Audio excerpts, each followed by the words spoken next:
L'imaginaire de la mer est extrêmement puissant. Même si on n'est pas né sur un rivage, on est habité par ça. On peut l'être en tout cas. Un ex-voto, c'est à la fois une prière et quelque chose qu'on offre en remerciement et en reconnaissance d'une guérison, d'un malheur qu'on a réussi à surmonter. Je travaille avec la matière, avec les représentations poétiques, avec l'histoire, avec le passé, avec les souvenirs, avec les lieux. Il y a cette question de l'engloutissement des blocs qui, moi, m'a intéressée. Chaque année, il faut en mettre 30 à l'eau. Et si on ne le faisait pas, la digue serait attaquée et la baie à nouveau en danger. Effectivement, la baie de Saint-Jean-de-Luz-Cibourg, elle est comme tous les littoraux soumis aux éléments et aux caprices de la mer à certains moments. Donc il y a des digues, il y a des ouvrages. Et donc cette œuvre, c'est un hommage un petit peu à ces ouvrages, puisque ce mouillage des blocs et le travail réalisé par nos techniciens qui viennent donc immerger les blocs au pied de chaque digue pour continuer année après année la protection malgré les tempêtes. Il y a eu beaucoup de temps de recherche, de lecture aussi et de rencontres de personnes qui sont liées à l'histoire maritime.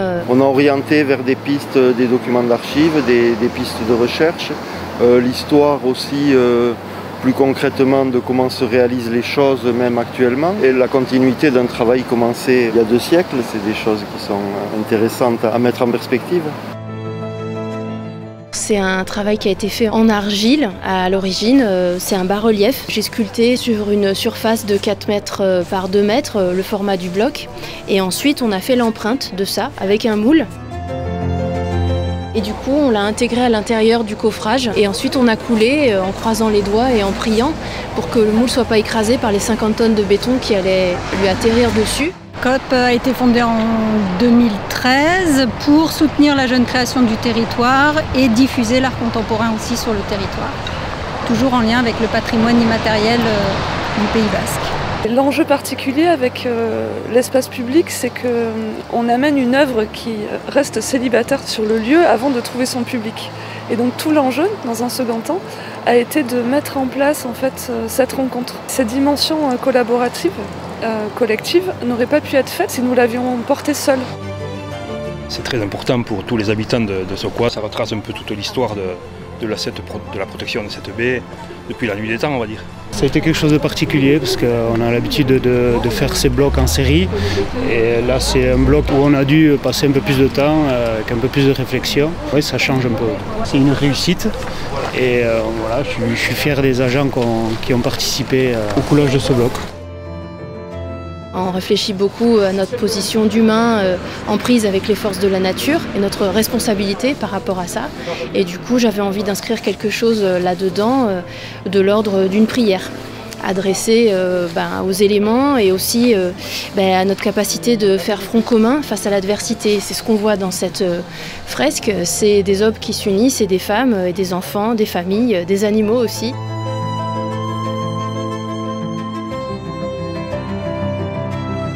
C'est un ex-voto marin, ça s'appelle comme ça. Et elle a un sous-titre, c'est œuvre vive, œuvre morte. En charpenterie navale, sur la coque d'un bateau, il y a l'œuvre vive et l'œuvre morte, c'est la partie immergée ou émergée. Donc pour moi, comme ce bloc va aller dans l'eau, on l'immergera sur une partie accessible à pied à marée basse, sur la plage du côté intérieur de la digue. Et donc c'est une œuvre qui sera à la fois vive et morte, qui s'adresse aux vivants mais aussi aux défunts. Tous ces gens qui sont encore présents dans nos mémoires, même s'ils ont été emportés par la mer.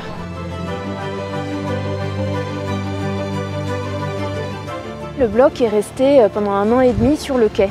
Et pendant ce temps-là, déjà les gens ont pu le découvrir. Ça a suscité beaucoup de questions, déjà techniques, comment ça avait été fait, est-ce que ça avait été sculpté à même le bloc directement ou pas. Il y a eu aussi beaucoup de rencontres avec des groupes de jeunes notamment. On a fait des ateliers de moulage parce qu'on a réussi à garder le moule original et on a moulé des petits fragments.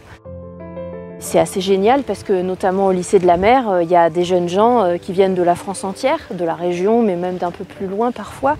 Et voilà comment l'œuvre va voyager aussi. Elle est à la fois ici et dispersée aux 4 vents. Pour moi, les artistes sont toujours très étonnants et ils vont voir des choses que personne n'aura vues. Ils vont apporter un souffle qui est toujours très beau et très précis, surtout avec une artiste comme Anne-Laure Boyer qui met énormément d'attention là-dessus. Après, il y a eu une autre rencontre importante qu'on a pu faire avant que le bloc soit mis à l'eau. C'était une création musicale avec la chorale d'Alcha Sokoa. J'aimerais que vous du chantier, pas avec un état, je sais pas, de tristesse. C'est quelque chose de joie. L'énergie, avec la joie, on peut la transmettre.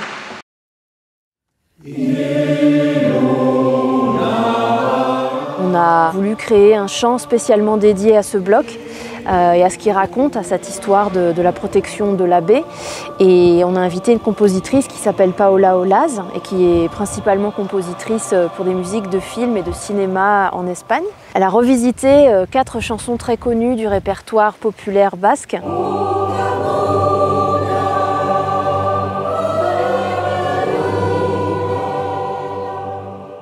Altxa Zokoa Besbasa sortu zen 2004 urtean eta saia dugu euskarazko kantuak emaitea partikulazki itsasoari lotua direnak.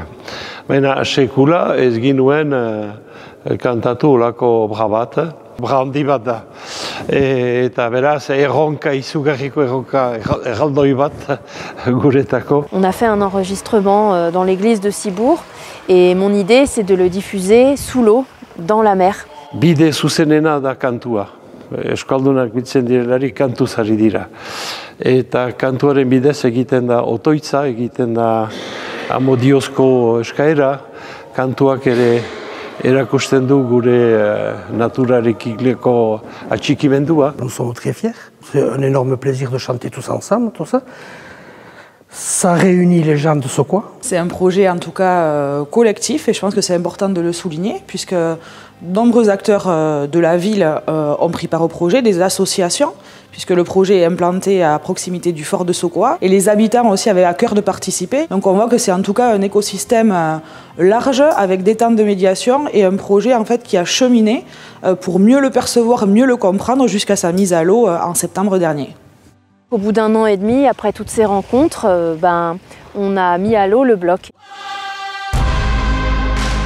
Et il y a eu beaucoup d'incertitudes jusqu'à la fin, à plein de niveaux, qui petit à petit tombaient les uns derrière les autres et qui font qu'on a vraiment réussi à le mettre à l'eau et c'était très très fort.